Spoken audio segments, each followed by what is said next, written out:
সবার মুখে একটাই কথা, zero two advanced English grammar শিখতে চাই, এর জন্য আমার একটা প্ল্যান লাগবে। সবাই তো বলে আই হ্যাভ এ প্ল্যান, তাহলে সেই প্ল্যানটা কি? তো এখন আমরা কথা বলবো zero two advanced English grammar শেখার সেই মহা পরিকল্পনা নিয়ে। দ্যাট মিনস কেউ যদি চায় ইংলিশ গ্রামারের বেসিক টু অ্যাডভান্সড পুরোপুরি শিখবে, তাহলে তার কোন টপিকগুলোর উপর জোর দিতে হবে, আগাগোড়া কি কি পড়তে হবে, সবকিছু নিয়ে আলোচনা হবে। এখন আমরা খাতা কলম নিয়ে নোট করব। আমি বলবো শুরু করতে হবে কই থেকে। আচ্ছা, শুরু করতে হবে একদম, যদি কেউ শুরু করতে চায় তাকে শুরু করতে হবে পার্সন থেকে, না, শুরু করতে হবে তাকে parts of sentence. Parts of speech বলছি না, বলেছি কি পার্টস অফ সেন্টেন্স। সেন্টেন্সের বিভিন্ন অংশ, মানে একটা সেন্টেন্সের কোনটা সাবজেক্ট, কোনটা ভার্ব, কোনটা অবজেক্ট, কোনটা কমপ্লিমেন্ট, কোনটা অ্যাডভার্বিয়ালস, কোনটা adverb of manner, time, place, reason, এই বিষয়গুলোর সাথে একটা প্রাথমিক পরিচিত হতে হবে। সবাই লিখে নেবো আমরা খাতায়, অন্তত আপনি জানতে পারবেন যে আপনি ইংলিশ গ্রামারের আগাগোড়া কিভাবে শিখবেন। আমি এটা দেওয়ার কারণে অনেকেই সমালোচনা করবে যে পার্টস অফ সেন্টেন্স দিয়ে কেন গ্রামার শিখতে হবে, কারণ আপনি গ্রামার কেন শিখবেন? সেন্টেন্সে প্রয়োগ করার জন্য। তো প্রথম অবস্থায় যদি আপনি সেন্টেন্সের বেসিক পার্টগুলো না বোঝেন, কোনটার নাম সাবজেক্ট, কোনটার নাম অবজেক্ট, পরবর্তীতে আপনি পার্টস অফ স্পিচ বা অন্যান্য বিষয়ে প্রয়োগ করতে গিয়ে হোঁচট খাবেন। সো আগে শিখতে হবে পার্টস অফ সেন্টেন্স। তারপর আমরা কি শিখবো? এরপর আমরা শিখবো পার্সন। একদম শুরু হবে পার্সন থেকে। পার্সন পার্সন কয় ধরনের? 3 ধরনের, right? First person, second person, third person. শুধু এইটুকু জেনে কোনো লাভ নেই, শুধু এইটুকু জেনে কোনো লাভ নেই। তাহলে কি জানতে হবে? এই যে আই একটা ফার্স্ট পার্সন, আই এর কি কি রূপ আছে? আইটা সাবজেক্টের কাজ করে, রাইট? আই এর অবজেক্ট কি? মি, এটা অবজেক্টের কাজ করে। আই এর পজিটিভটা কি? মাই। আবারও আরেকটা আছে কি? মাইন। আর রিফ্লেক্সিভ ফর্মটা কি? মাইসেলফ। তার মানে আপনাকে I, me, my, mine, myself, এই প্রত্যেকটার ব্যবহার, অবস্থান জানতে হবে যে এরা কোথায় বসে। তাহলে আপনি বলতে পারেন হ্যাঁ, আমি পার্সন এবং তার প্রয়োগ খুব ভালো করে শিখেছি। তার মানে পার্সন মানে শুধু first person, second person, third person মুখস্থ করলে হবে না, এগুলোর প্রয়োগটা বুঝতে হবে। তার মানে এরপর আমরা শিখবো কি? পার্সন। আচ্ছা, খাতায় লিখে নেবো একটু। তারপরে আমরা যাব পার্সনের পরে আমরা শুরু করব নাউন। পার্সনের পরে আমরা শুরু করব কি? নাউন। মানে পার্টস অফ স্পিচ দিয়ে শুরু করব এখন নাউন। যেখানে পার্সনের পরে নাম্বার শেখার কথা, জেন্ডার শেখার কথা, কিন্তু আমি কি দিয়েছি? নাউন। আপনি প্লুরাল নাম্বার করবেন, কার প্লুরাল করবেন? কার? নাউনেরই তো, প্রোনাউনেরই তো। তো আগে নাউনের সাথে পরিচিত হন, তারপর না প্লুরাল আসবে। তার মানে পার্সনের পরে আমরা শিখবো নাউন। আচ্ছা, নাউন বলতে আমার নাউনের কি কি শেখা উচিত? সবাই তো শুধু নাউন শিখতে চায়, নাউনের কি শিখবো আমরা? নাউনের আপনাকে কয়েকটা জিনিস শিখতে হবে। নাউনের আইডেন্টিফিকেশন, অর্থাৎ আপনি যেন একটা সেন্টেন্সের মধ্যে কোথায় কোথায় নাউন আছে সেটা আপনি খুঁজে বের করতে পারেন। মানে একটা সেন্টেন্স দেখে যেন বলতে পারেন যে এটা নাউন, ওইটা নাউন, ওইটা নাউন। মানে আপনার নাউন যেন আপনি খুঁজে বের করতে পারেন। এরপর এরপর নাউনের ট্রান্সফরমেশন। মানে কি? ট্রান্সফরমেশন বলতে কি? মানে আপনি যারে প্রপার নাউন হিসেবে বলতেছেন সেটা প্রপার নাউন না হয়ে কমন নাউন হতে পারে সেন্টেন্সে প্রয়োগ হওয়ার পর। যাকে আপনি কমন নাউন বলতেছেন সেটাকে সেন্টেন্সে এমনভাবে ব্যবহার করা যাবে সে দেখতে কমন হলো বাস্তবে অ্যাবস্ট্রাক্ট নাউন হয়ে যাবে। এই নাউনের ট্রান্সফরমেশনটা আপনাকে জানতেই হবে, জানতেই হবে। আচ্ছা, এখানে খেলা শেষ? একদমই না। এরপরে আপনাকে শিখতে হবে কনফিউজিং নাউনস। আজকের এই ক্লাসটার মূল্যায়ন সবার কাছে হবে না আমি জানি, বিশেষ করে কাদের কাছে হবে না? বিশেষ করে যারা জব সিকার, মানে চাকরি প্রার্থী, টার্গেট বিসিএস প্রিলিমিনারি পরীক্ষা, টার্গেট ব্যাংক প্রিলিমিনারি পরীক্ষা, প্রাইমারি নিবন্ধন পরীক্ষা, তাদের অনেকের কাছে আজকের ক্লাসের কোনো মূল্য নেই, কারণ তারা এগুলো জানতে চাবে না, অনেকেই চাবে না। তারা চাবে ডাইরেক্ট বিগত বছরের প্রশ্নের সমাধান। অধিকাংশ এই দেশের 60 থেকে 70% জব সিকার, তাদের ইংলিশ প্রিপারেশন মানেই হলো job solution, previous question bank সমাধান। ফলাফল? ফলাফল আবার কি? বারবার ফেল, বারবার ফেল, বারবার ফেল, বারবার ফেল, বারবার fail, fail fail fail fail fail. ও তো বেসিক জানে না, পাশ করবে বই থেকে, টিকবে বই থেকে। অথচ যতবার পরীক্ষা দিয়ে ফেল করে তার অর্ধেক সময়েই সে এগুলো শিখে নিতে পারে। এরপর বীরের বেশে পরীক্ষায় অংশগ্রহণ করে সে উত্তীর্ণ হতে পারে। কিন্তু এগুলো শেখার ধৈর্য নাই। অনেক মেধাবী, অনেক বুদ্ধিমান, এগুলো শেখাতে চাইলে বলবে এগুলো শিখবো, এগুলো দরকার আছে স্যার, এগুলোকে আসে পরীক্ষায়? মানে প্রচন্ড রকমের বুদ্ধিমান, এজন্য পরীক্ষায় ফেল করে। হা হা হা, এটাই বাস্তব। হ্যাঁ, কনফিউজিং নাউন শিখতে হবে। মানে কি? মানে আপনি জানেন হাউস মানে বাড়ি, হ্যাঁ ভালো কথা। হোম মানে কি? হোম মানে তো বাড়ি। What's the difference between house and home? If I ask you what's the difference between house and home, কি উত্তর দিবেন? বলবেন যে ভাড়া বাড়ি হলো হাউস আর নিজের বাড়ি হোম, এগুলোই বলবেন। আসলে কিন্তু এগুলো না। আপনি যদি এর পার্থক্য শেখেন কত ভালো লাগবে, প্রয়োগ করতে কত সুবিধা হবে। আপনাকে যদি কেউ শিখায় দেয় যে তুমি এক টুকরা জায়গা কিনেছো, এই জায়গাটার নাম এই মুহূর্তে ল্যান্ড, এটার নাম এই মুহূর্তে কি? ল্যান্ড। এখন তুমি এইখানে থাকার জন্য একটা ঘর নির্মাণ করছো বসবাসের জন্য, এই ঘরটার নাম হলো হাউস। তুমি এখানে একটা বড় ভবন করছো, এখানেও থাকবা তুমি, তুমি তোমার পরিবার পরিজন নিয়ে থাকবা, এটার নামও হাউস। তবে যেহেতু এটা বিল্ডিং, তুমি চাইলে বলতে পারো হাউস বিল্ডিং, কিন্তু ওটাও হাউস। এখন এই জায়গাটার নাম কি ছিল? ল্যান্ড। তুমি যখন এখানে হাউস নির্মাণ করবা, হাউস নির্মাণ করার পর যখন হাউস নির্মাণ হয়ে গেল, তখন আর এই জায়গাটাকে তুমি ল্যান্ড বলতে পারবা না, তোমাকে বলতে হবে এটা কি? হোম। তার মানে এই প্লেসটার নাম হয়ে গেছে কি? হোম। তার মানে home is a kind of place where houses are built in. Home হচ্ছে এমন একটা স্থান যেখানে হাউস নির্মাণ করা হয়, ওই স্থানটার নাম হয়ে যায় কি? হোম। এই জন্যই হোমকে অ্যাডভার্ব বলা হয়। এই জন্যই আমরা আই গো টু হোম লিখি না, মানে টু দেই না, কারণ হোম হচ্ছে একটা অ্যাডভার্ব এখানে, আর অ্যাডভার্বের পূর্বে প্রেপোজিশন বসে না, আমরা বলি আই গো হোম। বোঝা গেল? তাহলে যে স্থানটার মধ্যে আমি এই ঘরগুলো নির্মাণ করি, এই ঘরগুলোর নাম, এই ভবনগুলোর নাম হাউস, আর হাউস নির্মাণ করার পর ওই জায়গাটার নাম হয়ে যায় হোম। এভাবে আপনাকে হাউস আর হোমের শুধু পার্থক্য জানলে হবে না, এরকম অনেকগুলো কনফিউজিং নাউন আছে। যেমন সিন মানেও দৃশ্য, সিনারি মানেও দৃশ্য। What's the difference between scene and scenery? State এবং কান্ট্রির মধ্যে পার্থক্যটা কি? কখন কাস্টমার, কখন ক্লায়েন্ট, কখন শেড, কখন শ্যাডো, ফ্লোর কখন, গ্রাউন্ড কখন, আর গ্রাউন্ড ফ্লোর বলা হয় কখন। এই নাউনগুলোর পার্থক্য আপনাকে জানতে হবে। কখন ড্রেস আর কখন স্যুট, এটা আপনাকে জানতে হবে। আপনি জানেন যে পোশাক মানে কি? পোশাকের ইংলিশ কি? ড্রেস। পোশাকের ইংলিশ ড্রেস। তো আপনি বললেন যে আই হ্যাভ বট, আমি কিনেছি ড্রেস, একটা পোশাক ফর মাই ব্রাদার, আমার ভাইয়ের জন্য। এটা তো হাস্যকর একটা বাক্য। কিনছেন ভাইয়ের জন্য, ড্রেস কেমনে হয়? ড্রেস তো হলো মেয়েদের পোশাক। আপনার এখানে বলা উচিত I have bought a suit for my brother, ছেলের জন্য স্যুট আর মেয়েদের জন্য কি? ড্রেস। আর যদি বলেন ক্লথস, যদি বলেন ক্লথস, তাহলে ছেলে মেয়ে উভয়ের পোশাককেই বুঝাতে, ঠিক আছে? কিন্তু যদি আবার বলেন ক্লথ, সেটা আবার অন্য জিনিস। ক্লথ হলো পোশাক না, ক্লথ হলো থান কাপড়, র ফেব্রিক। আমার এই পাঞ্জাবিটা বানানোর আগে যে কাপড়টা ছিল, এই কাপড়টার নাম হচ্ছে ক্লথ। তৈরি করার পর এগুলো হয়ে যায় কি? ক্লথস। এই যে পার্থক্যটা, এই পার্থক্যটা তো আপনাকে জানতে হবে। জানার জন্য আপনাকে কনফিউজিং নাউন শিখতে হবে। আমি যে চিল্লাই, অনেকে যে হাসাহাসি করেন, যারা হাসাহাসি করেন তাদেরকে বলি এগুলো আপনি না শিখলে পারবেন কই থেকে? কই থেকে পাবেন? কনফিউজিং নাউন শিখতে হবে।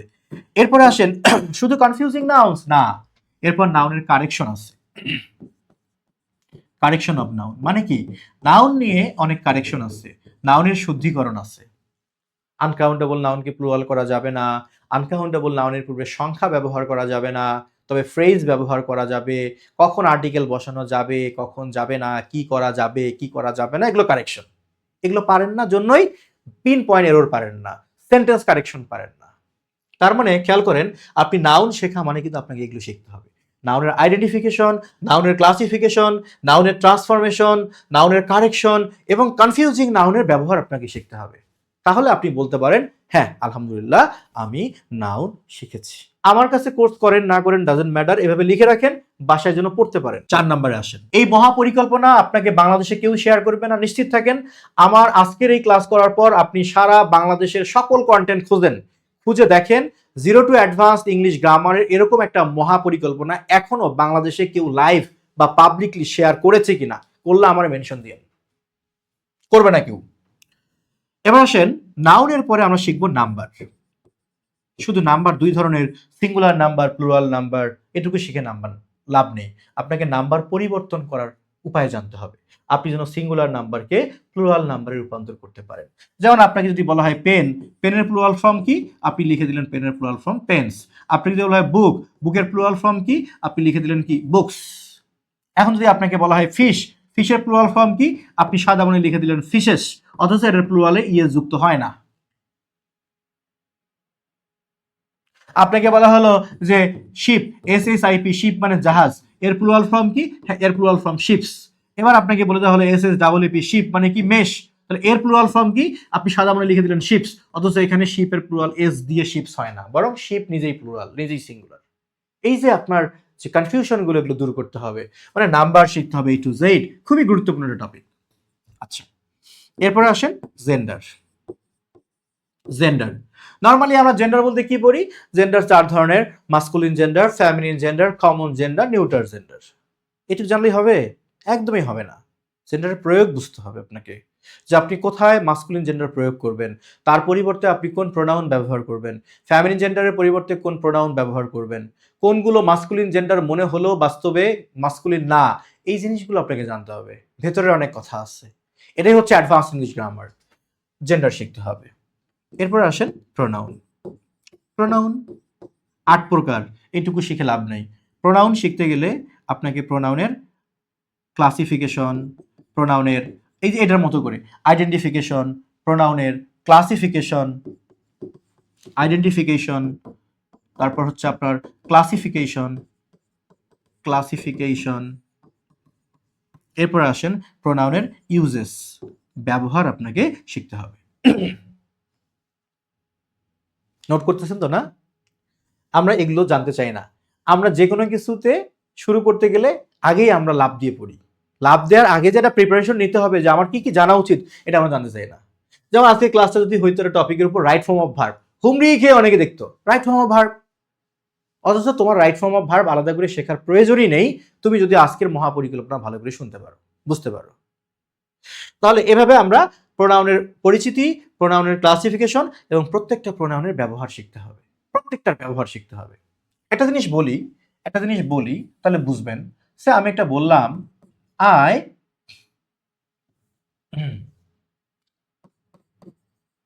দিস ইজ দ্য পেন, এটা হলো সেই কলম, ড্যাশ ইউ গেভ মি, যা তুমি আমারে দিয়েছ।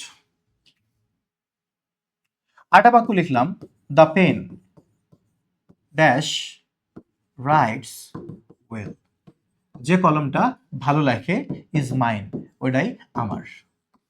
সে এটা হচ্ছে 1 নাম্বার বাক্য, আর এটা হলো 2 নাম্বার বাক্য। আমি এখানে অপশন দিলাম দুইটা প্রোনাউন, একটা হলো হুইজ আর একটা দ্যাট। আপনাকে বলা হলো এই শূন্যস্থান পূরণ করবেন হুইজ বা দ্যাট দ্বারা। কি করবেন? হুইজ বা দ্যাট দিয়ে শূন্যস্থান পূরণ করবেন।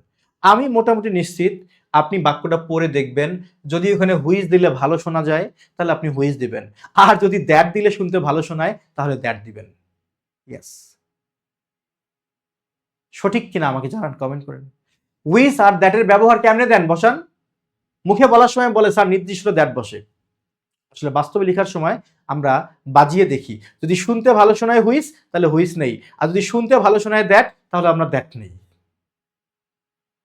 এটাই বাস্তব। আসলে কি তাই? আসলে তা না।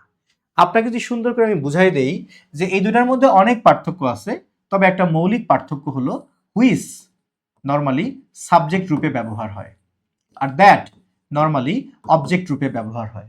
আরো অনেক ডিফারেন্স আছে।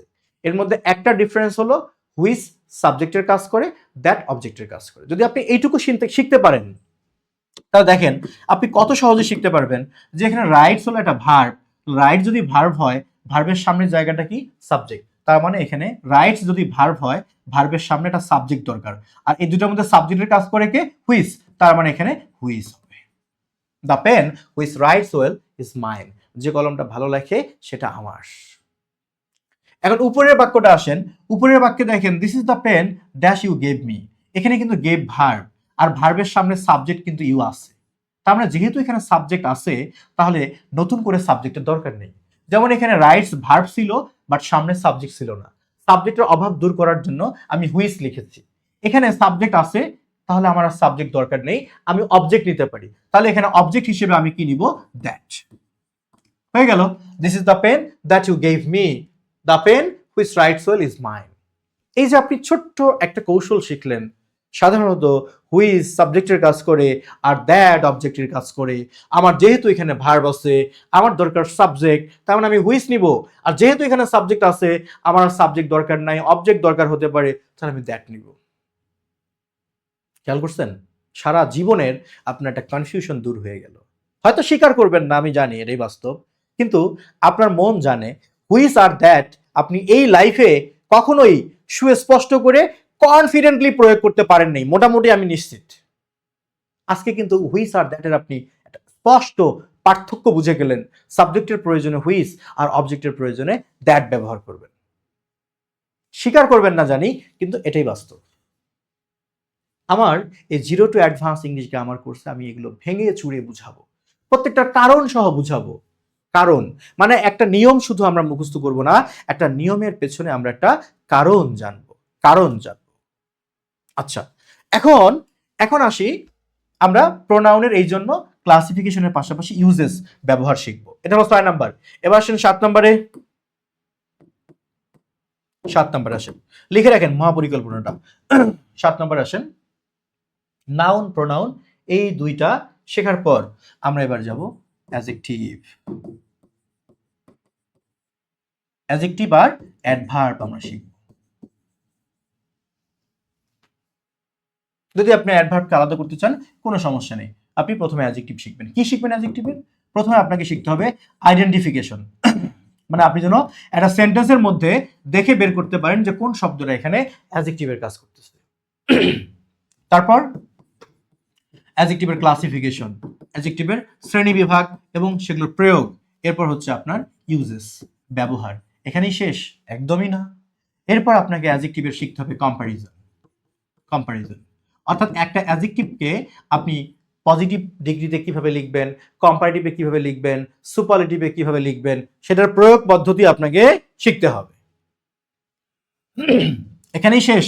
একদমই না। এবার আপনাকে শিখতে হবে কনফিউজিং অ্যাডজেক্টিভস। মানে কি? কনফিউজিং অ্যাডজেক্টিভস বলতে কি বোঝায়? কি বোঝায় খেয়াল করেন, এখানে আমি দুইটা শব্দ লিখছি না? এটা হলো কনফিউজিং, একটা অ্যাডজেক্টিভ। শেষের শব্দটা নাউন আর এই সামনের শব্দটা অ্যাডজেক্টিভ। তার মানে এই কনফিউজিং শব্দটাই এখানে একটা অ্যাডজেক্টিভ। মজার বিষয় হলো কনফিউজড শব্দটাও কিন্তু অ্যাডজেক্টিভ। এখন আমরা কনফিউজড অ্যাডজেক্টিভ লিখবো নাকি আমরা কনফিউজিং অ্যাডজেক্টিভ লিখবো? এটাই তো একটা কনফিউশন। অনেক জায়গায় আমি দেখি বলে যে কনফিউজড ওয়ার্ড, কনফিউজড ওয়ার্ড। তাহলে আমার প্রয়োগ কোনটা সঠিক হবে? কনফিউজিং ওয়ার্ডস নাকি কনফিউজড ওয়ার্ডস? কোনটা সঠিক এটা তো আপনাকে জানতে হবে। এটা জানার জন্য আপনাকে কনফিউজিং অ্যাডজেক্টিভ বুঝতে হবে। কোনটা সঠিক এখানে আপনারা বলেন তো, কনফিউজিং ওয়ার্ডস নাকি কনফিউজড ওয়ার্ডস? কোনটা সঠিক জানান আমাকে একটু। হয়তো এখানে দেখা আপনি বুঝতেছেন যে এখানেও কনফিউজিং ওয়ার্ডস দিয়ে হবে, কিন্তু আপনি যদি পার্থক্যটা ভালো করে শেখেন তাহলে এই ভুলটা হবে না। সিম্পলি জানা দরকার, কনফিউজিং মানে হলো বিভ্রান্তিকর। বিভ্রান্তিকর মানে যা বিভ্রান্ত সৃষ্টি করে তার নাম কনফিউজিং। আর কনফিউজড মানে কি? কনফিউজড মানে হলো বিভ্রান্ত। তার মানে যারা বিভ্রান্ত হয় সেটাই হলো কনফিউজড। তাহলে একটা ভাবেন একবার, একটা ওয়ার্ড মানে একটা শব্দ, ওই শব্দের কি কোনো প্রাণ আছে, হৃদয় আছে, আছে জীবন আছে? নাই তো। তাহলে আপনার একটা শব্দ কখন কিভাবে কনফিউজড হয়? আপনি যদি বলেন কনফিউজড ওয়ার্ড, তার মানে বিভ্রান্ত শব্দ। একটা শব্দ কেমনে বিভ্রান্ত হবে? ও তো জীবন নাই। বিভ্রান্ত আপনি হইতে পারেন, বিভ্রান্ত আমি হইতে পারি, বিভ্রান্ত সে হতে পারে। একটা ওয়ার্ড কেমনে বিভ্রান্ত হয়? ওয়ার্ড হতে পারে এমন যা বিভ্রান্তিকর, মানে যা কনফিউশন সৃষ্টি করে। এই জন্য আমার এই ওয়ার্ডের সামনে দেওয়া উচিত কি বলেন? Confusing. Confusing words, the words are confusing so we get confused. এই শব্দগুলো কনফিউজিং, এই জন্য আমরা বিভ্রান্ত হই। এইভাবে আপনাকে কনফিউজিং অ্যাডজেক্টিভগুলো খুঁজে খুঁজে খুঁজে খুঁজে শিখতে হবে। যেমন দেখেন, আমরা জানি এ বা এন। এ বা এন মানে কয়টা বলেন তো? একটা, ঠিক কিনা? ওয়ান মানে কয়টা বলেন তো? একটা। এরা কিন্তু অ্যাডজেক্টিভের কাজ করে, জানেন তো? এরা নাউনের পূর্বে বসে অ্যাডজেক্টিভের কাজ করে। সেই বিবেচনায় এ এন বা ওয়ান এক ধরনের অ্যাডজেক্টিভও হইতে পারে। কিন্তু আপনি দুইটারই বাংলা অর্থ এক। আপনি কখন এ এন ব্যবহার করবেন আর কখন ওয়ান ব্যবহার করবেন,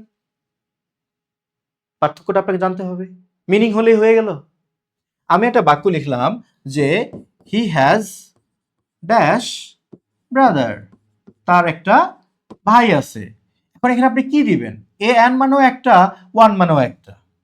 আবার আমি একটা বাক্য দিলাম he has dash brother dash আমি বললাম অ্যান্ড টু সিস্টার্স, তার একটা ভাই আর দুইটা বোন আছে। লক্ষ্য করেন একবার, এই যে দ্বিতীয় যে বাক্যটা, হ্যাঁ, এই যে দ্বিতীয় বাক্যটা, এই দ্বিতীয় বাক্যটাতে এখানে একটা সংখ্যা বসবে এক, এটা ছাড়াও আরো একটা সংখ্যার উল্লেখ কিন্তু আছে, সেটা কি? 2। তো আপনাকে যদি শেখানো হয় যদি কোনো বাক্যে এরকম সংখ্যার উল্লেখ থাকে তাহলে আপনি সেখানে এক বোঝাতে 1 ব্যবহার করবেন। অলরেডি একটা সংখ্যা আছে, এমন সেন্টেন্সে এক বোঝাতে আপনি এ বা এন ব্যবহার করবেন না, ব্যবহার করবেন কি? 1। তার মানে এখানে 1 হবে। He has 1 brother and 2 sisters. আর এই সেন্টেন্সে দেখেন তো, এই সেন্টেন্সে এই জায়গাটা ছাড়া কি আর কোনো সংখ্যার উল্লেখ আছে? উল্লেখ নেই। তার মানে যেখানে কোনো সংখ্যার উল্লেখ থাকে না সেখানে এক বোঝাতে আপনি 1 ব্যবহার করতে পারবেন না, না, না। এখানে আপনাকে ভাওয়েল নাকি কনসোনেন্ট সেটা বিবেচনা করে এ বা এন নিতে হবে। যেহেতু বিটা কনসোনেন্ট তাহলে এখানে এ হবে। তাহলে আমার বাক্যটা হলো হি হ্যাজ আ ব্রাদার, তার একটা ভাই আছে। এই যে কনফিউজিং অ্যাডজেক্টিভ গুলো, যেমন সিক মানেও অসুস্থ, আবার ইল মানেও কি? অসুস্থ। বাট আমি কখন সিক দিব কখন ইল দিব, খেয়াল করছেন? আবার দেখেন বিগ মানে বড়, আবার লার্জ মানেও কিন্তু বড়। স্মল মানে ছোট, আবার লিটল মানেও কিন্তু ছোট। মানে একই রকম, বাট আপনি কখন স্মল ব্যবহার করবেন কখন লিটল ব্যবহার করবেন জানতে হবে না? জানতে হবে। এগুলো জানার জন্য আপনাকে শিখতে হবে কনফিউজিং অ্যাডজেক্টিভস। তো দেখেন একটা পার্টে কত আলোচনা আছে, কত কিছু জানার আছে। আর আমরা শুধু সংজ্ঞা আর ক্লাসিফিকেশন মুখস্থ করে বলি যে আমি বেসিক ইংলিশ গ্রামার শিখলাম। আর এরকম হাজার হাজার ইংলিশ কোর্স আছে অনলাইনে পাওয়া যায়, নাম হলো বেসিক ইংলিশ গ্রামার কোর্স। ওই শুধু সংজ্ঞা ক্লাসিফিকেশন এই দিয়ে আপনি জীবনে কিচ্ছু করতে পারবেন নাথিং, কিছুই না, টাইম লস। এবার আসেন আমরা শিখবো অ্যাডজেক্টিভের পরে কি? অ্যাডভার্ব। তাহলে আমরা অ্যাডভার্ব কি কি শিখবো বলেন?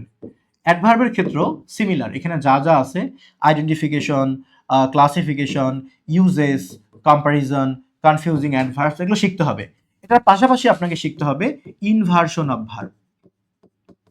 মানে কি? হ্যাঁ, ইনভার্সন অফ ভার্ব আমাকে শিখতে হবে, যেটা অ্যাডভার্বের সাথে সম্পর্কিত। একটা বাক্য দেখছিলেন না ছোটবেলা থেকে? একটা বাক্য মনে করাই দিই। No sooner no sooner had we reached the station. আমরা স্টেশনে পৌঁছাতে না পৌঁছাতেই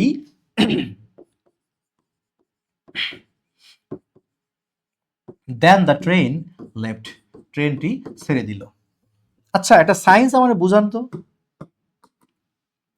এইখানে বাক্যের সাবজেক্টটা হলো উই, হ্যাড হচ্ছে অক্সিলারি ভার্ব। আচ্ছা, আমরা একটা সাবজেক্টের পূর্বে এরকম করে হ্যাড কখন বসাই? ধরেন আমি যদি লিখি হ্যাড উই রিচড, তাহলে ওটা একটা কোশ্চেন মার্ক বসার কথা না? ইন্ট্রোগেটিভ সেন্টেন্স না? ইন্ট্রোগেটিভ তো। তারপরে ইন্ট্রোগেটিভ সেন্টেন্সে আমরা অক্সিলারি ভার্বকে সাবজেক্টের সামনে বসাই। কিন্তু এইখানে দেখেন বাক্যটা কিন্তু ইন্ট্রোগেটিভ না, অথচ সাবজেক্টের পূর্বে হ্যাড বসলো। তাহলে কি ভার্বটা বসার কথা ছিল উই এর পরে, মানে সাবজেক্টের পরে, বাট সেটা না হয়ে উল্টা হয়ে গেল, ভার্বটা আসলো সাবজেক্টের আগে। কেন এই উল্টাটা হলো? এই যে ভার্বকে এই যে ভার্বকে আমরা উল্টা করে ব্যবহার করি, ভার্বকে উল্টা করে ব্যবহার করার নামই হলো ইনভার্সন অফ ভার্ব। তার মানে আপনাকে জানতে হবে যে আপনি কখন ভার্বটা উল্টা করবেন। যদি আপনাকে আমি জানিয়ে যদি রাখি যে নেগেটিভ অ্যাডভার্ব বা নেগেটিভ ওয়ার্ড দ্বারা বাক্য শুরু হলে তখন অক্সিলারি ভার্ব টি সাবজেক্টের পূর্বে বসে এবং এটার নাম হলো ইনভার্সন অফ ভার্ব। আপনি শিখে গেছেন যে যখনই কোনো সেন্টেন্সের শুরুতে এরকম না বোধক অ্যাডভার্ব থাকবে, যেমন নো সুনার, নো তো না, যখন না বোধক অ্যাডভার্ব দিয়ে একটা বাক্য শুরু হবে তখন ওই বাক্যের অক্সিলারি ভার্বকে কান ধরে নিয়ে এসে সাবজেক্টের সামনে বসাতে হবে যদি আমরা সেন্টেন্সকে কারেক্ট করতে চাই। যদি আপনি এই সূত্রটা জানেন তাহলে কিন্তু আপনি এই ধরনের অনেক বাক্য লিখতে পারবেন। ধরেন আমি একটা বাক্য লিখলাম, আমি এবার লিখে দিলাম যে নেভার অ্যাগেইন। খেয়াল করেন, আজকে আমরা কিছু শিখবো না, আমরা শুধু বুঝবো যে আমার কি শেখা উচিত। নেভার অ্যাগেইন, আর কখনো না। আই উইল গো দেয়ার। আমরা রাগ করে বলি না, কখনো যাব না সেখানে, আর কখনো যাব না, কখনোই না, কখনোই যাব না বলি না? বলি তো। বাংলাতে কি সুন্দর বলেন, ইংলিশে লিখতে গেলে তো ভুল লিখবেন। Never again I will go there. আরেকটা বাক্য দিলাম, never again will I go there. Will I go there. এই যে আমার দুইটা বাক্য, এটা আমি দিলাম 1, এটা দিলাম 2। বলেন তো which is the correct sentence? এখানে কোন বাক্যটা কারেক্ট? কারেক্ট কোনটা বলেন, বলেন কোনটা কারেক্ট? Thank you Hafsa.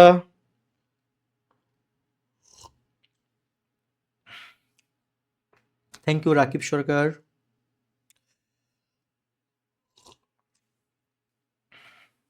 কোনটা দেবেন? Never again I will go there, never again will I go there. Which is the correct sentence? Shibli Noman, thank you so much.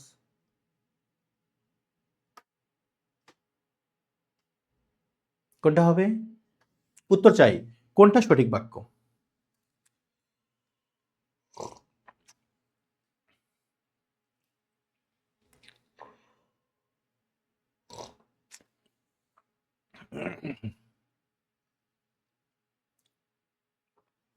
Advocate Selim Momin.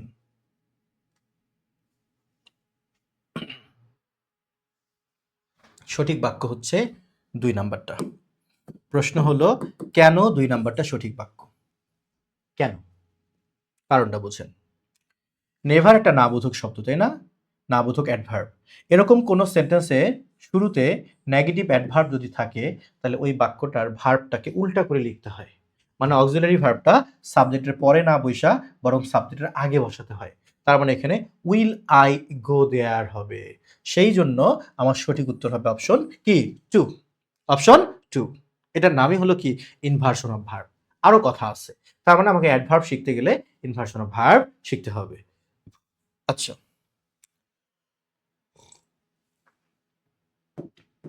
So আমরা অ্যাডভার্ব বুঝলাম। এবার আসি আমরা 7 নম্বরে, না? এবার আমরা আসবো অ্যাডজেক্টিভ অ্যাডভার্ব শেখার পর আমরা এবার আসি ভার্ব।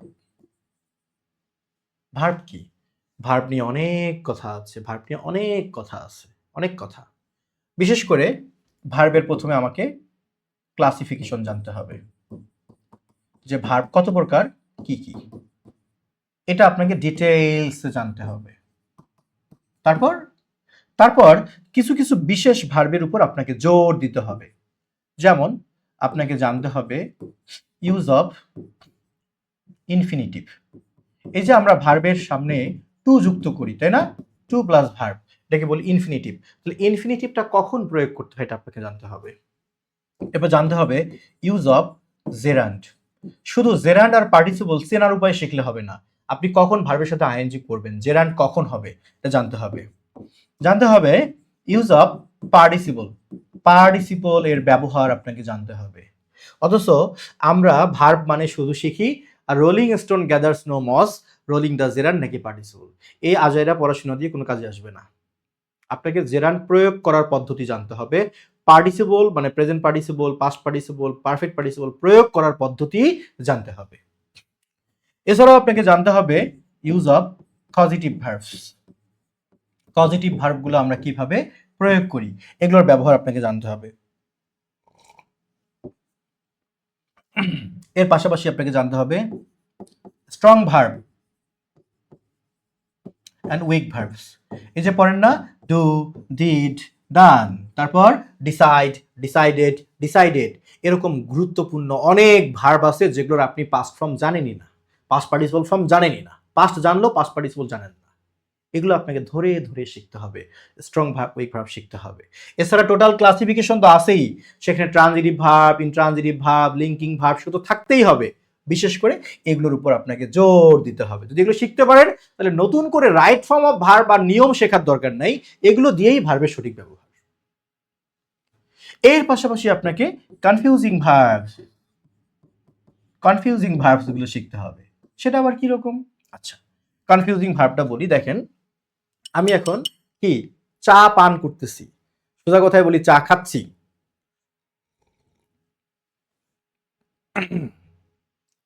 আমি চাইলে কি এটা ঢকঢক করে গিলে খেতে পারবো? আপনি পারবেন? গরম চা ঢকঢক করে গিলে খেতে পারবেন? পারবেন না। আমরা বলি চা পান করি, পানি পান করি, দুধ পান করি, সবই তো পান করি, বাট ইংলিশে কি করব? আপনি তো ছোট্ট করে শেখেন টেক,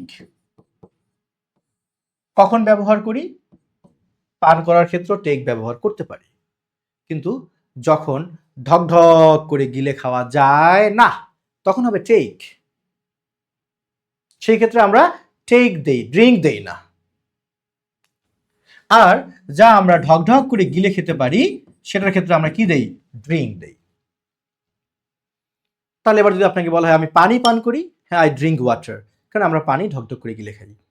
বাট আমি যদি বলি আমি চা পান করি, চা তো ঢকঢক করে গিলে খাওয়া যায় না, চা একটু একটু করে খেতে হয়। তার মানে আই ড্রিঙ্ক টি না, আই টেক টি, আমি চা পান করি। ক্লিয়ার? আই টেক কফি, আমি কফি পান করি। তার মানে এখানে আপনার ড্রিঙ্ক হচ্ছে না। এই যে টেক আর ড্রিঙ্কের মধ্যে যে ডিফারেন্সটা, এটার নামই হচ্ছে আপনার কনফিউজিং ভার্বস। এই ভার্বগুলো কনফিউশন ক্রিয়েট করে, এগুলো আপনাকে শিখতে হবে। দেখেন, একটা জিনিস খেয়াল করেন, সি মানেও দেখা, ওয়াজ মানেও দেখা, আবার লুক মানেও দেখা, তাই না? আসলে পার্থক্যটা কখন, কোথায় কোনটা বসবে, এইটা আপনাকে জানতে হবে। আপনি জানবেন যদি কনফিউজিং ভার্ব শিখতে পারেন। তার মানে ভার্ব মানে হচ্ছে এই ভার্বের মহা পরিকল্পনা আপনাকে শিখতে হবে। সেটা আমার কোর্সে শেখেন আর আপনি নিজে নিজে শিখেন, বাট এগুলো আপনি শিখলে তখন মনে হবে যে হ্যাঁ আপনি ভার্ব শিখে গেছেন। এবার আসেন 8 নম্বরে, তারপর কি শিখবো? ভার্বের পর আমরা প্রেপোজিশন শিখবো না, এবার আমরা শিখবো রাইট ফর্মস অফ ভার্বস। এখন আমরা ভার্বের সঠিক ব্যবহার যেন আমরা প্রয়োগ করতে পারি সেটা আমরা ধারাবাহিকভাবে অনুশীলন করব। এখন আসবে রাইট ফর্মস অফ ভার্বস, কারণ আপনি যখন ভার্ব শিখবেন তখন আপনি ভার্ব রিলেটেড সবগুলো টপিক নিয়ে কথা বলবেন। এখন আপনি শিখবেন এর সাথে টেন্স অ্যান্ড কন্ডিশনালস।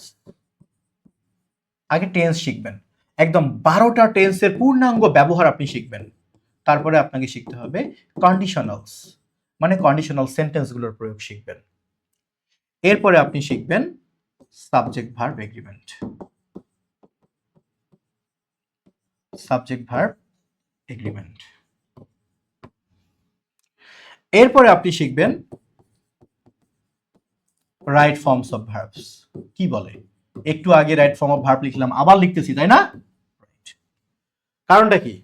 কারণ বোঝাচ্ছি। এইখানে আপনি শুধু ফর্মস অফ ভার্বস শিখবেন। মানে কি স্যার, বুঝলাম না, তাই তো? আপনি এখানে শিখবেন do, did, done, see, saw, seen. এই ফর্মগুলো মানে যেটাকে আমি স্ট্রং ভার্ব উইক ভার্ব বলি, এটা আগে শিখবেন। এটা শেখার পর আপনি টেন্সের 12টা ব্যবহার শিখবেন, কন্ডিশনালসের প্রয়োগ শিখবেন, সাবজেক্ট ভার্ব এগ্রিমেন্ট শিখবেন, তারপর আপনি right forms of verbs in sentence, মানে সেন্টেন্সে ভার্বের সঠিক ব্যবহার করা শিখবেন। যদি এই ধারাবাহিকতা মেনটেন করে এসে রাইট ফর্ম অফ ভার্ব শেখেন তাহলে আপনাকে আর নতুন করে কোনো নিয়মই শিখতে হবে না, এগুলো নিয়েই ভার্বের সঠিক প্রয়োগ করা হয় সেন্টেন্সে। কেন মহাপরিকল্পনা বুঝতে বলছি, আমার মনে হয় পুরো সময় দেখলে বুঝতে পারবেন। ভার্বের কাহিনী শেষ। এখন আপনি আসেন 13-এ, এটার সাথে আমি যুক্ত করে দিলাম সাবজাংটিভ। কেন? সাবজাংটিভ কি? এটাও ভার্বের সাথে যুক্ত একটা টপিক। এরপরে আসেন 14-এ প্রেপোজিশন। প্রেপোজিশন আপনাকে শিখতে হবে দুই ভাবে। একটা হলো জেনারেল ইউজেস, মানে সাধারণ ব্যবহারগুলো, কখন অ্যাট বসে, কখন ইন বসে, কখন অফ বসে, কখন ফর বসে, এগুলো শিখতে হবে ব্যবহার। এরপরে আপনাকে শিখতে হবে অ্যাপ্রোপ্রিয়েট প্রেপোজিশন। বলতে পারেন অ্যাপ্রোপ্রিয়েট প্রেপোজিশন শেখার কি আছে স্যার? যে অ্যাপ্রোপ্রিয়েট প্রেপোজিশন কেন শিখবো? কেন শিখবো?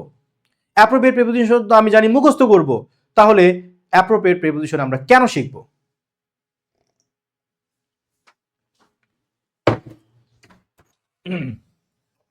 অ্যাপ্রোপ্রিয়েট প্রেপোজিশন শিখবেন ঠাড়া পড়া মুখস্থের হাত থেকে নিজের বাঁচানোর জন্য। মানে মানে বলছেন, মানেটা বোঝেন। আপনি মুখস্থ করছেন এসিডো সাথে, আপনি মুখস্থ করছেন অ্যাবসেন্ট ফ্রম, অ্যাবসেন্টের পরে ফ্রম বসে, এইভাবে মুখস্থ করেন কেন? হ্যাঁ, অনেক কিছুই মুখস্থ করতে হয় আমি জানি, বাট অনেক কিছুই বুঝে পড়া যায়। অ্যাবসেন্টের পরে ফ্রম বসলো কেন, ইন বসলো না কেন, বাই বসলো না কেন, টু বসলো না কেন, উইথ কেন বসলো না, ফ্রমই কেন বসলো? অ্যাবসেন্ট মানে কি? অনুপস্থিত। অ্যাবসেন্ট মানে অনুপস্থিত। এখন ধরেন আমাদের নূর নবী মোস্তফা, সে অনুপস্থিত। আমি বললাম সে কোথা থেকে অনুপস্থিত? বলা হলো সে তো ক্লাস থেকে অনুপস্থিত, ও বাড়ি থেকে ওকে পাওয়া যাচ্ছে না, বাড়ি থেকে অনুপস্থিত, সে অফিস থেকে অনুপস্থিত। থেকে থেকে বাড়ি থেকে, ক্লাস থেকে, অফিস থেকে, থেকের ইংলিশ কি? ফ্রম। তাহলে স্বাভাবিকভাবে অ্যাবসেন্টের পরে তো ফ্রম বসবেই, বসবেই তো। এইভাবে আপনাকে অ্যাপ্রোপ্রিয়েট প্রেপোজিশন ভেঙে ভেঙে ভেঙে ভেঙে বুঝতে হবে। এইভাবে আপনার জেনারেল প্রেপোজিশনের ব্যবহার এবং অ্যাপ্রোপ্রিয়েট প্রেপোজিশনের ব্যবহারগুলো শিখতে হবে। তারপর আসেন 15 কনজাংশনস।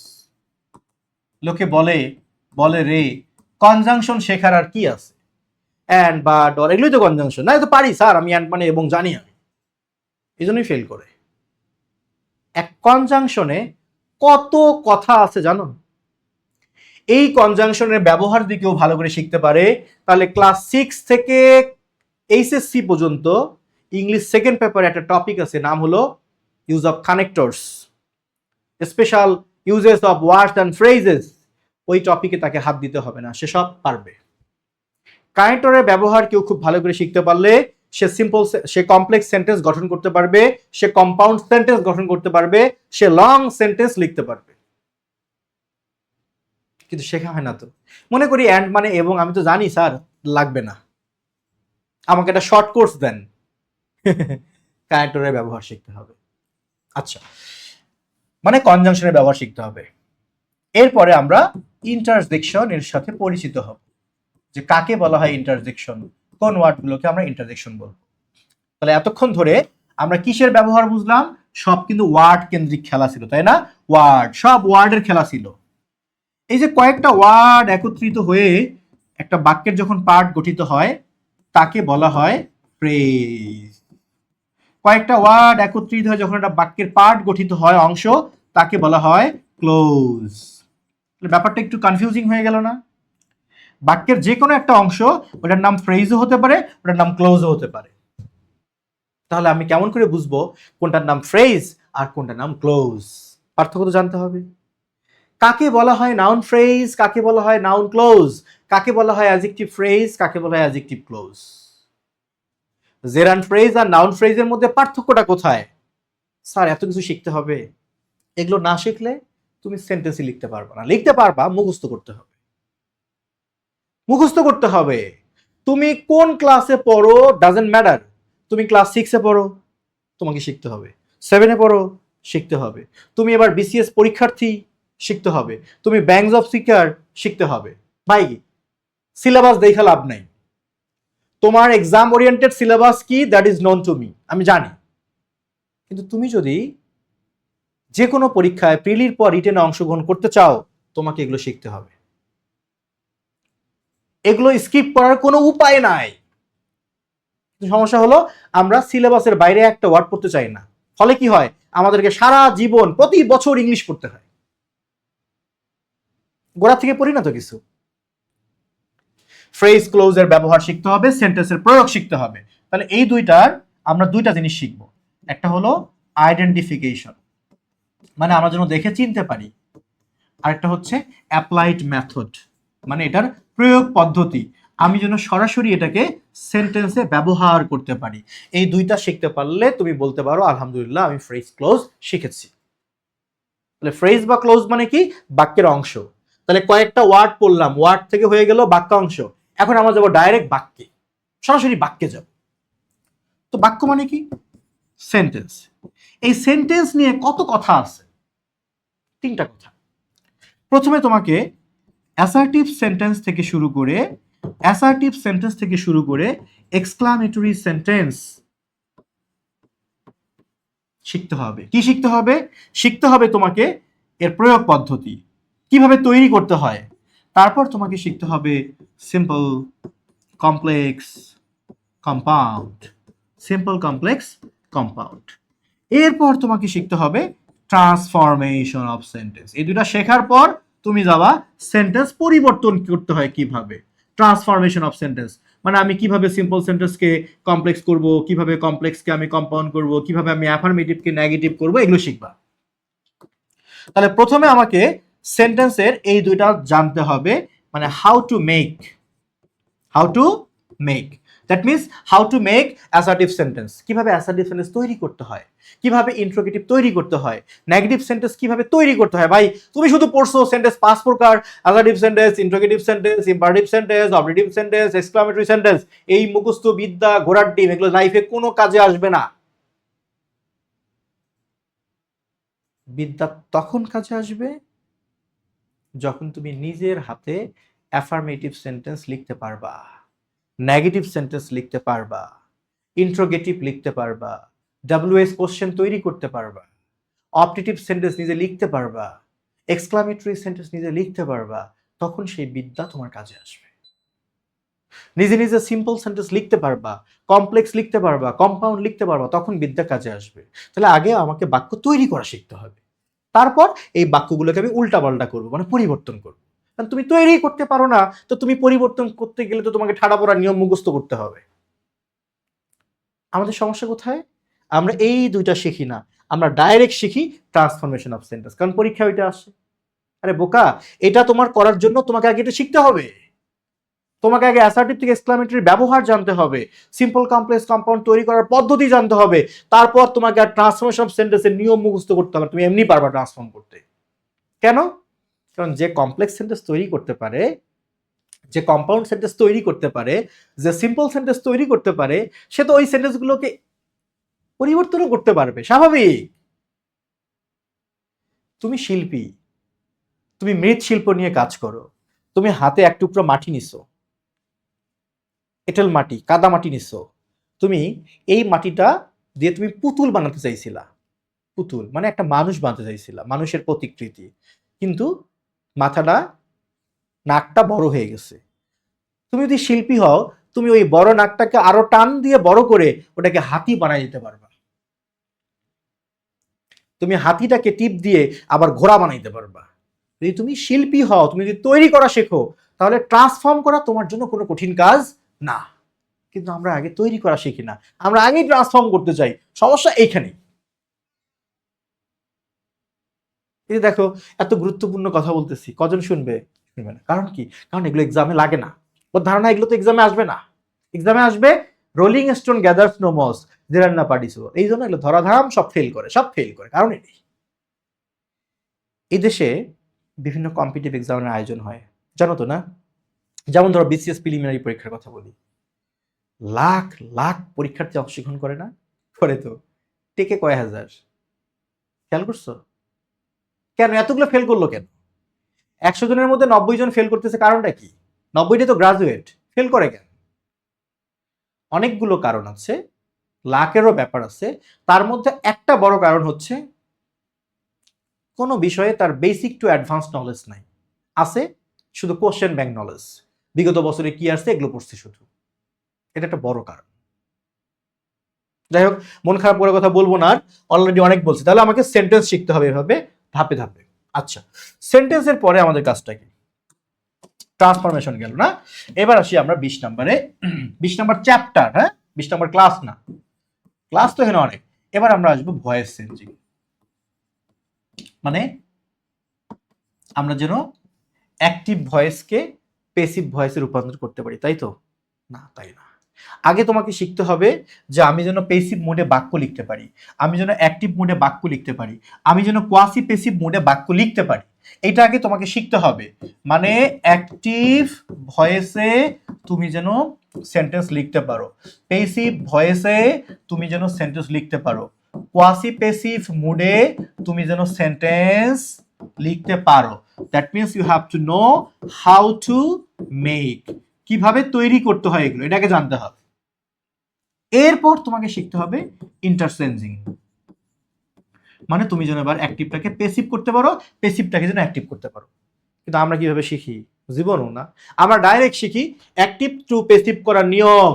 প্রথমে অবজেক্টটা নাও, তারপর অ্যামিজার বসাও, মূল ভার্বের past participle plus by plus subject object, এই প্লাস প্লাস প্লাস প্লাস করতে করতে জীবন থেকে অনেক কিছু মাইনাস হয়ে যায়। এভাবে শেখো। কয়জন শেখে? ও আগে আসবে ইন্টারচেঞ্জিং এ, কিন্তু আগে তো তোমার বেসিকটা শিখতে হবে। এটা আমি শেখাবো ইনশাল্লাহ, যদি আমি জীবিত থাকি আর এই কোর্স যদি তুমি থাকো। এবার আসি আমরা 21-এ, ভয়েস চেঞ্জিং এর পরে ন্যারেশন। ন্যারেশনটাকে আমরা সরাসরি একটা পরীক্ষার টপিক বানাই ফেলছি। অথচ ডাইরেক্ট ন্যারেশন এবং ইনডাইরেক্ট ন্যারেশনের প্রয়োগ যদি আমরা না জানি, আমরা ফ্রি হ্যান্ড রাইটিং এ কিছুই লিখতে পারবো না। প্রয়োগ পদ্ধতি জানতে হবে। তার মানে ন্যারেশনের ইন্টারচেঞ্জিং না, আমি ন্যারেশনের দুইটা জিনিস শেখাবো, চেঞ্জিং পরিবর্তন প্লাস অ্যাপ্লাইড মেথড এর প্রয়োগ পদ্ধতি। এই দুইটাই আমরা শিখব এই কোর্সে ইনশাআল্লাহ। ন্যারেশন গেল। এবার আসো 22-তে আমরা কিছু মিসলেনিয়াস বা কিছু খুচরা টপিক পড়বো। কি পড়বো আমরা? খেয়াল করো, আমি নাম দিলাম এটার সেন্টেন্স কারেকশন। এই সেন্টেন্স কারেকশন শিখতে গেলে তোমাকে কি করতে হবে? উপরের গ্রামারে যা কিছু শিখছি সব আবার শিখতে হবে, মানে আবার রিভিশন দিতে হবে। তারপর সেন্টেন্স কারেকশন তুমি নাম নিতে পারবা। তাহলে এখন প্রশ্ন হতে পারে যে এগুলোই কি শুধু গ্রামারের টপিক? এই জন্যই বলবো যে ন্যারেশনের পর সেন্টেন্স কারেকশন শেখা যাবে না, শুরু করা যাবে না। করতে পারো, বাট তোমাকে কিছু রুলস মুখস্থ করতে হবে। তাহলে আমাদের কি করা উচিত? আমাদের এখন সেন্টেন্স কারেকশন শেখা উচিত না। এবার আমাদের এখনো অনেক খুচরা টপিক আছে, সেগুলো শিখতে হবে। কি কি? যেমন ট্যাগ কোশ্চেন, ট্যাগ কোশ্চেন তৈরি করার জন্য শিখতে পারো। তারপর এমবেডেড কোশ্চেন, তুমি যেন এমবেডেড কোশ্চেন তৈরি করতে পারো, আমি দেখাবো। এরপর কমপ্লিটিং সেন্টেন্স, তুমি যেন একটা সেন্টেন্সকে কমপ্লিট করতে পারো উপযুক্ত ওয়ার্ড ফ্রেজ দিয়ে, কমপ্লিটিং সেন্টেন্সেস। তারপর তারপর আমাকে শিখতে হবে সাফিক্স প্রেফিক্স। তাহলে এটা পার্টস অফ স্পিচে শিখলাম না কেন? কারণ বলতেছি। এরপর আমাকে শিখতে হবে ওয়ার্ড ফরমেশন, আমি যেন একটা ওয়ার্ডকে নাউন থেকে ভার্বে রূপান্তর করতে পারি, ভার্ব থেকে যেন অ্যাডজেক্টিভে রূপান্তর করতে পারি, অ্যাডজেক্টিভ থেকে যেন অ্যাডভার্বে রূপান্তর করতে পারি, আমাকে সেই ওয়ার্ড ফরমেশন শিখতে হবে। এরপর আমাকে শিখতে হবে সাবজাংটিভের প্রয়োগ। কিসের প্রয়োগ? সাবজাংটিভ এর প্রয়োগ শিখতে হবে। তারপর আমাকে শিখতে হবে ড্যাংলিং মডিফায়ার, সাবজাংটিভ আমরা শিখে আসছি অবশ্য। ড্যাংলিং মডিফায়ার, ড্যাংলিং মডিফায়ারের প্রয়োগ শিখতে হবে। এরপর আমাকে শিখতে হবে প্যারালালিজম, প্যারালালিজম সেন্টেন্সে আমি কিভাবে মেনটেন করব, ঠিক আছে, এই প্যারালালিজমের প্রয়োগ শিখতে হবে। এরপরে আমাকে শিখতে হবে অ্যাফার্মেটিভ নেগেটিভ এগ্রিমেন্ট। এগুলো দেখা তুমি বলবা স্যার এটা তো আমার পরীক্ষার সিলেবাসে নাই, আমি জানি তুমি এটাই বলবা, পৃথিবীর সকল পরীক্ষার সিলেবাসে এগুলো আছে, তোমরা টের পাও না, এই হলো বিষয়। অ্যাফার্মেটিভ নেগেটিভ এগ্রিমেন্ট আমাকে শিখতে হবে। তারপর তারপর আমাকে শিখতে হবে সেন্টেন্স কারেকশন। আমি যেন বাক্যকে শুদ্ধ করে লিখতে পারি। খেলা এখানে শেষ না। এই সেন্টেন্স কারেকশনের আরেকটা রূপ আছে, সেটা হলো পিন পয়েন্ট এরর। মানে একটা বাক্যের মধ্যে আমি তোমাকে 5টা শব্দ দিব, দিয়ে বলবো যে এখানে কোথায় এরর আছে, মানে ভুল আছে, খুঁজে বের করো। তোমাকে খুঁজে বের করতে হবে। এই চ্যাপ্টার গুলো যদি তুমি পড়তে পারো, শিখতে পারো, ধারণ করতে পারো, তাহলে তুমি বলতে পারো আলহামদুলিল্লাহ আমি 0 to অ্যাডভান্সড ইংলিশ গ্রামার শিখতে সক্ষম হয়েছি। তো এখন আসলে তোমার এই ইংলিশ গ্রামার শিখলেই শুধু হবে না, আরো লাগবে। কি লাগবে? ওরে বাবা, হ্যাঁ আরো লাগবে। তোমার ভোকাবুলারি শিখতে হবে। এবার আসো তোমার মেমোরাইজিং পার্ট, যেটা আমরা ঠাড়া পড়া মুখস্থ করি, কিন্তু আমি চেষ্টা করব যে তোমাকে মুখস্থের যে বিরক্তি সেটা তুলে দিয়ে সেখানে আনন্দ কিভাবে সেট করা যায় আমি সেই চেষ্টা করব, যেটাকে আমরা বলি ভোকাবুলারি। ভোকাবুলারি বলতে আসলে কোন কোন বিষয়গুলো এখানে যুক্ত আমি তার একটা তালিকা দেই। এইখানে তোমাকে শিখতে হবে ওয়ার্ড মিনিং। বলবা স্যার ওয়ার্ড মিনিং পড়ি কিন্তু মনে তো থাকে না। কয়দিন পড়ো? এই জীবনে যতবার টেন্স শিখছো ততবার কি তুমি ওয়ার্ড মিনিং পড়ো? পড়ো না তো। এই জীবনে এতবার টেন্স শেখার পরও টেন্স মনে থাকে না, সেখানে তুমি একটা নতুন ওয়ার্ড একবার পড়ছো, কি মনে থাকবে? জীবনও মনে থাকে। এভাবে মুখস্থ করে কখনো ওয়ার্ড মিনিং শেখা যায় না। তাহলে কি ছন্দ দিয়ে শিখবো? ওটা তো আরো অসম্ভব, হুদাই টাইম লস। ওয়ার্ড মিনিং শেখার একটা সায়েন্টিফিক্যাল মেথড আছে, ইনশাল্লাহ আমি আমার কোর্সে দেখাবো। তোমার মনে থাকতে বাধ্য, ওয়ার্ড মিনিং শিখতে হবে। এরপর প্রতিটা ওয়ার্ডের সিনোনিমস জানতে হবে, প্রতিটা ওয়ার্ডের অ্যান্টোনিমস বিপরীত শব্দ 2-4টা করে শিখতে হবে। এরপর প্রয়োজনীয় গ্রুপ ভার্বগুলো শিখতে হবে। গ্রুপ ভার্বস না শিখলে বা ফ্রেজাল ভার্ব না শিখলে তুমি সেন্টেন্স তৈরি করতে পারবে। এরপরে তোমার শিখতে হবে ওয়ান ওয়ার্ড সাবস্টিটিউশন, বাংলায় যেটাকে বলে এক কথায় প্রকাশ, সাবস্টিটিউশন, ওয়ান ওয়ার্ড সাবস্টিটিউশন। এবার আসো তোমাকে শিখতে হবে ফ্রেজেস অ্যান্ড ইডিয়মস। হ্যাঁ, শুধু ওই এবিসি মানে প্রাথমিক জ্ঞান এইটুকু শিখলে হবে না। গুরুত্বপূর্ণ, কম গুরুত্বপূর্ণ, সহজ, মধ্যম মানের প্রয়োজনীয় সকল ফ্রেজ ইডিয়মসগুলো শিখে সেন্টেন্সে প্রয়োগ করতে হবে। শিখতে হবে অ্যানালজি। অ্যানালজি ক্র্যাকার মেথড জানতে হবে, যে আপনি অ্যানালজিকে কিভাবে ক্র্যাক করবেন এই পদ্ধতি আপনাকে জানতে হবে। আপনাকে জানতে হবে অ্যাপ্রোপ্রিয়েট প্রিপোজিশন। এটা এখানে আমি লিখলাম কেন? কারণ এটাও আমরা মুখস্থ করি, কিন্তু আমি চেষ্টা করব মুখস্থ না করে যেন তুমি সহজে বুঝতে পারো। তো এগুলো আমাকে শিখতে হবে। এবার আমাকে বলো, বাংলাদেশের কোন পরীক্ষা আছে যে পরীক্ষায় আমি আজকের মহাপরিকল্পনায় যা লিখছি এর বাইরে থেকে প্রশ্ন আসে? থাকলে আমাকে মেনশন করো। আমি আজ এখানে যা লিখেছি গ্রামার এবং ভোকাবুলারি, এগুলো বাদে বাংলাদেশের কোন পরীক্ষা হয় যেখান থেকে প্রশ্ন আসে? এমন টপিক নাই। এই জন্য আমি বলি আমার এই কোর্সটা ক্লাস 6 থেকে শুরু করে 7, 8, 9, 10, 11, 12 গ্রাজুয়েটস যারা, কিংবা যারা এখনো পড়তেছে, যারা জব সিকার্স, বিসিএস প্রিলি পরীক্ষার্থী, ব্যাংক জব প্রিলি পরীক্ষার্থী, প্রাইমারি নিবন্ধন পরীক্ষার্থী, নবম থেকে 20 গ্রেড জবের পরীক্ষার্থী, সবার জন্য এই course.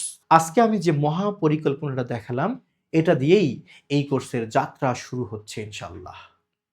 0 to advanced English grammar. তার মানে আমাদের পরবর্তী ক্লাসটা কি? পার্টস অফ সেন্টেন্স, সেন্টেন্সের বিভিন্ন অংশের সাথে পরিচিতি। নেক্সট ক্লাস হচ্ছে এইটা। তারপর পারসন, তারপর আমরা কি শিখবো? Noun, number, gender.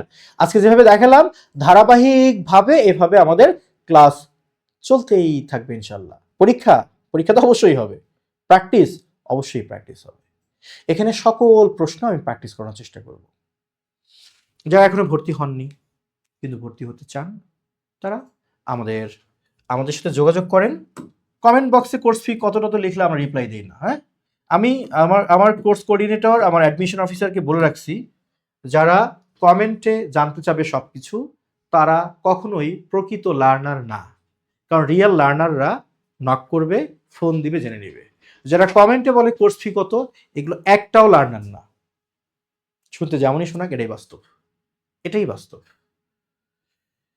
তাহলে নক করবেন কিংবা ফোন করবেন। আমাদের সাথে যোগাযোগ করার জন্য আমি একটা ঠিকানা দিয়ে দিচ্ছি, ফোন নাম্বার 016052999524।